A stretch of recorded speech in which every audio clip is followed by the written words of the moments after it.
ہم لوگ تسبیح بھی کرتے ہیں لیکن غصے سے جان نہیں چھوڑتی. آپ کو کبھی غصے میں نہیں دیکھا, اس کی کیا وجہ ہے؟ میں بھی تسبیح کرتا ہوں. خادم حضرات, بات یہ ہے کہ یہ ایک ٹیکنیکل سا میٹر ہوتا ہے کہ آپ لوگوں میں کون سی جبلت کتنی طاقتور ہے. لائک آل ادر پیپل, میں کوئی اس قسم کی گنتیاں نہیں جانتا جس میں لوگ کہتے ہیں کہ یہ ایموشنل سٹانسز ہیں. میں اس دنیا میں شاید پہلا تھنکر ہوں, اگر لوگ جانتے ہوں, کہ جس نے یہ کہا تھا کہ emotions and feelings are a science. میرے 10 سال کے بعد ڈیل کارنیگی فاؤنڈیشنز نے 10 سائنٹسٹ کی مدد سے یہ کنفرم کیا ہے کہ خیالات ایک وجود رکھتے ہیں, ایک خاندان رکھتے ہیں. اور آج سے 10 سال پہلے الحمدللہ اللہ نے یہ کریڈٹ مجھے بخشا تھا کہ پہلی مرتبہ کہا تھا کہ انسانی خاندان جو خیالات خاندان کی طرح ہوتے ہیں. ان کے بچے ہیں, بزرگ ہیں, بوڑھے ہیں, ان کی نسلیں چلتی ہیں. اسی کی وجہ سے ہم ڈپریشن کی فیملیز کو جانتے ہیں کہ یہ خیال کہاں سے آ رہا ہے, اس کے کون کون سا بچہ اس وقت ورک کر رہا ہے.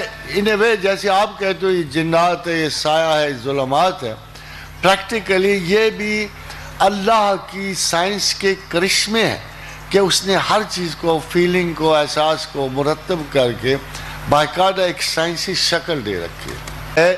ایسی چیز کا جس کو ہم نہیں جانتے ہوتے, ایسی فرسٹریشن کا جو ہمارے اندر سالوں سے موجود ہوتی ہے مگر ہم اینالائز نہیں کر پا رہے ہوتے ہیں.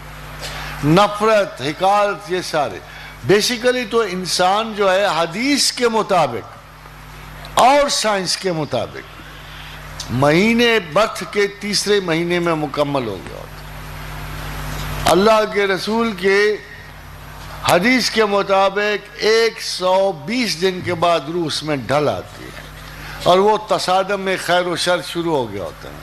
سائنٹیفکلی اسپیکنگ ابھی جو لیٹسٹ اور آخری ریسرچ آئی ہے وہ اس سے بالکل ملتی جلتی ہے کہ 3 اور 4 مہینے میں انسان 70% بن چکا ہوتا ہے جو اس نے مستقبل میں بننا ہوتا ہے.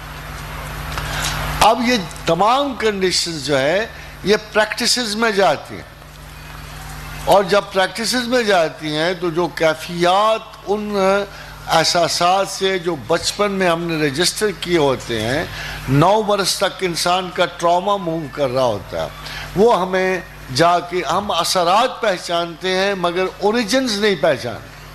دی مین ایلیمنٹ ہے کہ ہم اوریجنز آف یہ جو ایفیکٹس ہیں وہ نہیں پہچانتے. اگر ہم کازز ڈھونڈیں تو ہمارے لیے جینا آسان ہو جاتا ہے.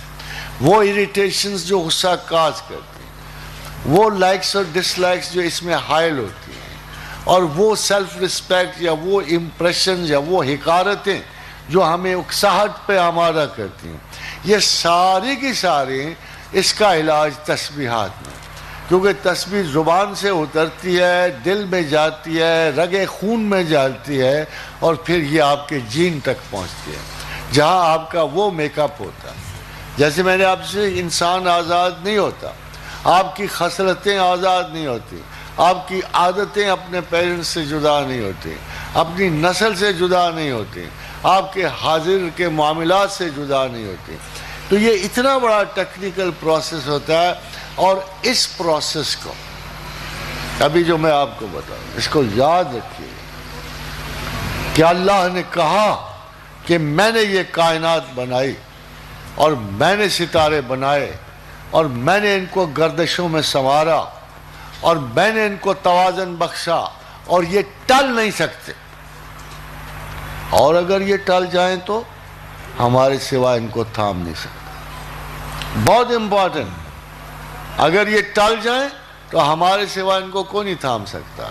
جس اللہ نے آپ کو بنایا ہے, اور اگر آپ کی تخلیق میں آپ کے عناصر میں توازن رکھا ہے, اور اگر یہ توازن نہیں ہے, اگر آپ آسن تقویم نہیں ہو, اگر آپ کی خصلت اور عادت اور جبلت میں توازن نہیں ہے, پھر یاد رکھنا کہ اللہ کے سوا سے کوئی سیٹ نہیں کر سکتا. اس لیے یہ جو تسبیحات, یہ اذکار ہیں, یہ ہم اس لیے دیتے ہیں کہ وہ بگڑا ہوا توازن جو ہے آپ دوبارہ اس فسوہا کی حدود میں، اور نفس وما سوہا، تاکہ آپ کا نفس، آپ کی عادات، آپ کی اشکال دوبارہ اس توازن میں آ جائیں، اور اس کے لیے آپ کو کسی مکر و فریب کی ضرورت نہیں، کسی انداز جعلی کی ضرورت نہیں.